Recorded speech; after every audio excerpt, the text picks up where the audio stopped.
What's up everyone, it's just Blaze89. Today we're going to be doing the best class setup for the Mac 10 in Modern Warfare Remastered.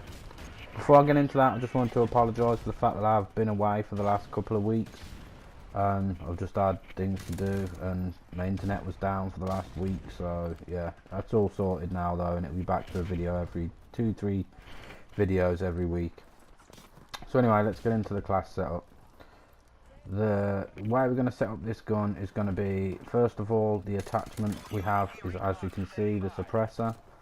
And the reason for that is it helps us flank around the enemy and get in amongst them like we are now without them picking up that we're here, because any of our gunshots aren't going to pop up on the radar like everyone else's. So it's very useful in trying to get behind enemy lines and just cause chaos on them basically. Now, the perks we're going to go for on this is going to be perk 1, bandolier.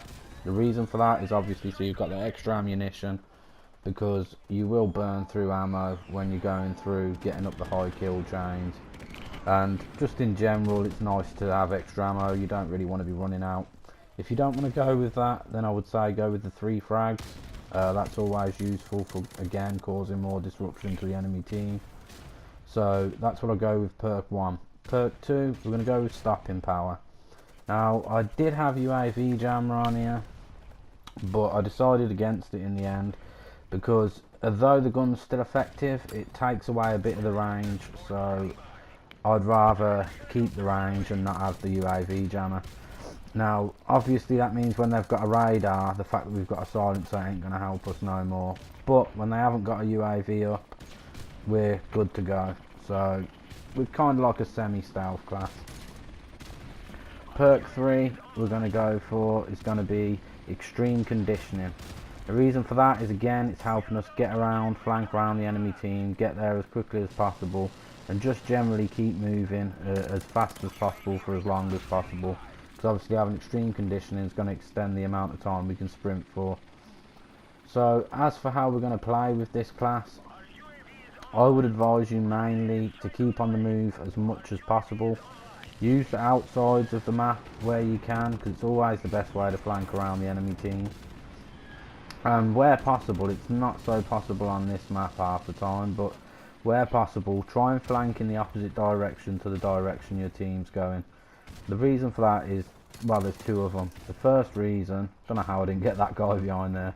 The first reason is that if you've got teammates with you and you're flanking around trying to be sneaky and they fire in their gun and they've not got a suppressor, that means that it's going to pop up on the radar. So although you didn't pop up on the radar, they now know someone's where you are. Whether that's you or not doesn't really matter. They know someone's there, so the chance of you surprising them is going to be slim to none.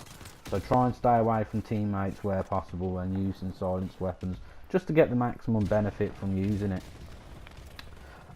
The other reason for that is that if you flank around the outside in the opposite direction to your team, they tend to be focused on where your team's coming from, because there's more people obviously, and you have a better chance of sneaking up and coming up behind them and getting the kills.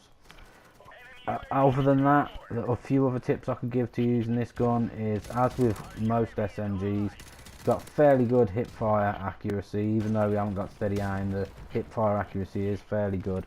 So if you come up to someone up close, there's really no need to aim down the sights. You can, but there's no real need. If you fire off your gun without aiming down the sights from close range, then obviously you're going to get your bullets down range faster, and therefore 9 times out of 10 get the kill first, because you got the drop on the enemy.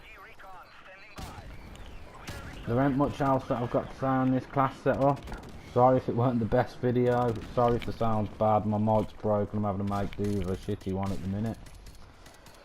Let me know what you think of the video, leave a like if you liked it, let me know either way, subscribe for more, peace.